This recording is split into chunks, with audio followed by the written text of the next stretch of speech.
Ça reste magique. Sur chaque chantier, à chaque fois qu'on repose une feuille, c'est la même magie qui opère. Une magie qu'elle a reçue en héritage, comme son grand-père et son père avant elle. Lucie manie la feuille d'or, une profession qu'elle est l'une des rares françaises à maîtriser.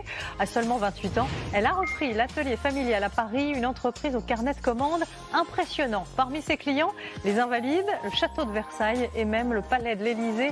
La France compte seulement 200 artisans d'horreur. Regardez ce portrait signé Elena Despaturo, Florian Le Goïc et Elodie Dideux. Avant de nous montrer son album de famille, Lucie doit enlever un peu de poussière. De la poussière d'or. D'un geste, elle balaie 3 générations de d'horreur. Là, on voit les photos de mon père et de mon grand-père en train de redorer la flamme de la Statue de la Liberté en 1986. J'aurais bien aimé y être. Enfant, son père l'emmène dans les chantiers. J'avais 5 ans et j'ai pu poser ma première feuille d'or. Et là, je suis avec ma sœur et on est en train de ramasser des petits bouts d'or pour se les coller sur les ongles. À seulement 28 ans, Lucie a pris les rênes de l'atelier.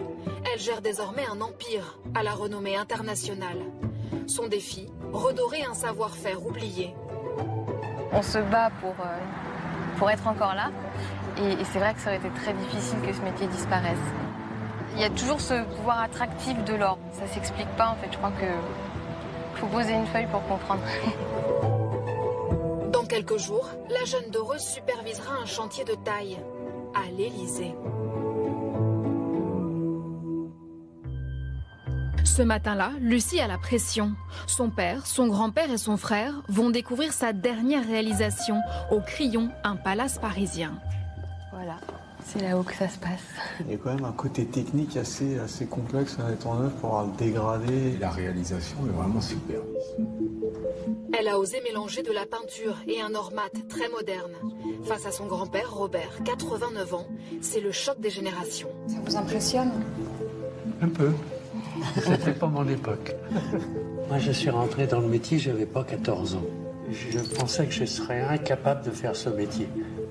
Quand je voyais les anciens poser les feuilles d'or, je disais jamais je pourrais. Et puis bon, bah, j'ai pu.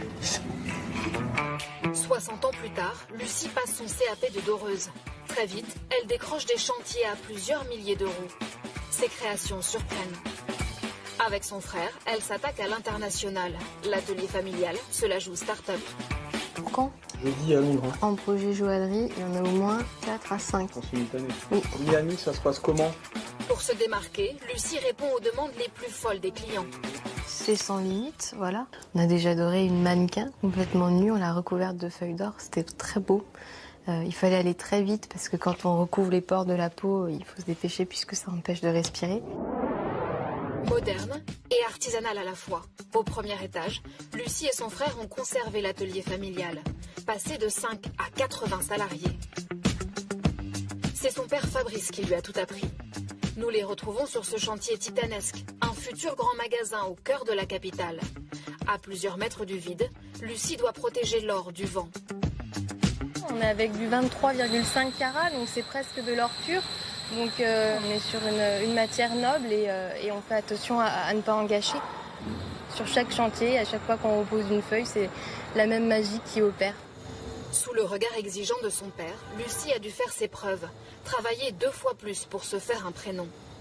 Lucie, ce qu'elle a de plus, c'est qu'elle a la niaque. Elle est volontaire, elle est déterminée et elle ne lâche que quand elle a fini. Ensemble, père et fille rêvent déjà d'autres chantiers. La tour Eiffel, tu veux l'adorer? Ce serait pas mal. C'est bien, hein? Avant de dorer la Dame de Fer, Lucie va s'attaquer à l'Élysée. Un chantier sous haute pression. Avec son frère, elle supervise la restauration de 2 salons. Plusieurs ouvriers se relaient en continu de 7h à 22h pour tenir les délais. C'est la dernière ligne droite là. Hein, là, on termine les enduits et cet après-midi, si tout se passe bien, on rentre en peinture. Lucie n'a pas encore croisé le président, mais elle doit s'adapter à l'agenda de ce client très particulier. Il y a toujours beaucoup d'imprévus, ce qui est normal. Donc on s'adapte, donc il est possible que des fois on quitte le chantier, qu'on revienne. Le challenge derrière, c'est quand même maintenir les délais et réussir à sortir le chantier en temps et en heure de toute façon. Ce chantier est aussi sentimental pour Lucie. Il y a 7 ans, la jeune apprentie a redoré la pièce voisine et tombe amoureuse de Marc, le chef peintre. La première fois que je l'ai rencontré, c'est sur un échafaudage. Et aujourd'hui, elle est passée dans les bureaux en train de chapeauter toutes les affaires de A à Z. Vous êtes fière d'elle? Il ne le saurait pas. À moins de 30 ans, je crois qu'on réfléchit pas trop, on pense, on y va.